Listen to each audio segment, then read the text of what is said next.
Oke, bismillah. Assalamualaikum warahmatullahi wabarakatuh. Materi kali ini adalah pembelahan sel. Pernahkah kalian berpikir bagaimana proses kuku setiap harinya bisa bertambah panjang, rambut itu bertambah panjang, kulit berganti, kalau misalnya ada luka, terus terbentuklah lapisan kulit yang baru. Nah, semua itu terjadi karena adanya pembelahan sel. Apa sih yang dinamakan pembelahan sel? Kenapa sel itu membelah? Sel itu membelah untuk perbanyakan sel, ya. Jadi dia berfungsi untuk memperbanyak sel, mengganti sel-sel yang telah rusak.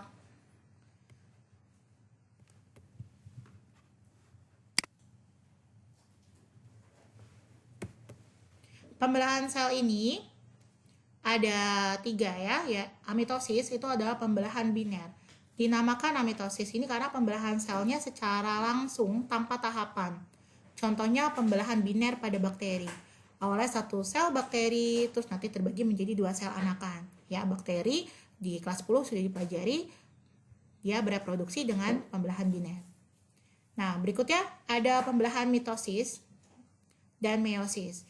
Pembelahan mitosis dan meiosis ini sebenarnya istilahnya itu adalah pembelahan mitotik ya. Pembelahan mitotik ini terjadi secara tidak langsung dan melalui tahapan. Terbagi jadi 2, ada mitosis sama meiosis. Apa bedanya? Kalau pembelahan mitosis tidak terjadi reduksi jumlah kromosom. Jadi kalau sel induknya itu diploid, maka anakannya juga akan diploid. Tidak terjadi reduksi kromosom. Terjadinya pada sel tubuh atau sel somatik dalam rangka satu kali menghasilkan 2 sel anakan, dan ini berfungsi untuk pertumbuhan dan perkembangan. Berikutnya pembelahan meiosis. Meiosis ini terjadi pada sel gamet atau sel kelamin. Terjadi reduksi jumlah kromosom. Jadi kalau misalnya induknya itu diploid, maka akan menghasilkan anakan yang haploid. Jadi berbeda dengan induknya karena terjadi reduksi jumlah kromosom. Nah, ini contoh dari pembelahan biner pada bakteri. Perhatikan di sini awalnya sel bakteri, terus dia bersiap untuk membelah, terjadi karyokinesis, terbagi menjadi 2 sel anakan. Nah, terbentuk 2 sel anakan. Nah, ini pembelahan biner. Nah, jenisnya adalah amitotik ya atau amitosis. Dia adalah pembelahan sel secara langsung tanpa tahapan.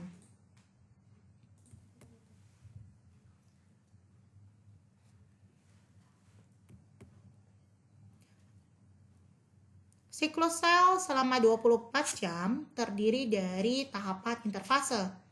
Interfase ini adalah tahap istirahat berupa persiapan sel menuju pembelahan. Interfase terjadi replikasi DNA dari 1 salinan menjadi 2 salinan. Di bab sebelumnya pada materi genetik, kita mengetahui ya DNA itu bereplikasi atau memperbanyak dirinya.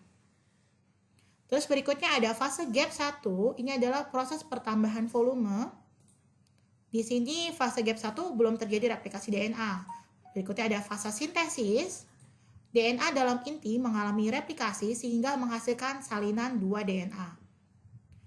Berikutnya pada fase gap 2, ini terbentuk organel sel anakan. Dia akan bersiap-siap mengadakan pembelahan. Jadi ada fase persiapan, terus sesudah replikasi, dan bersiap untuk pembelahan.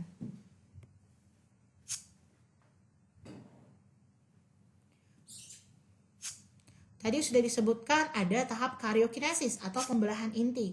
Jadi dari 1 sel menjadi 2 sel anakan ya. Dan ada sitokinesis atau pembelahan sitoplasma.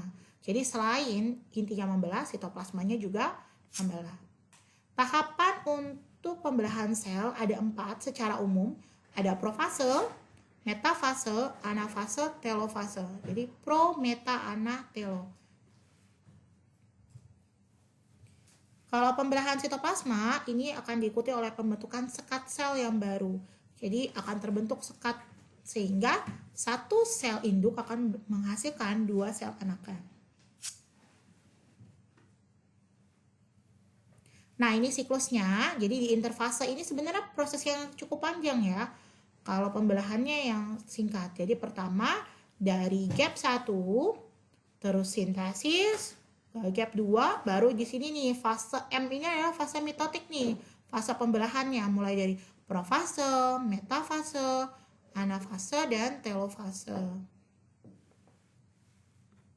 Oke, sampai di sini untuk pengenalan pembelahan sel. Nanti kita akan lanjut di video selanjutnya.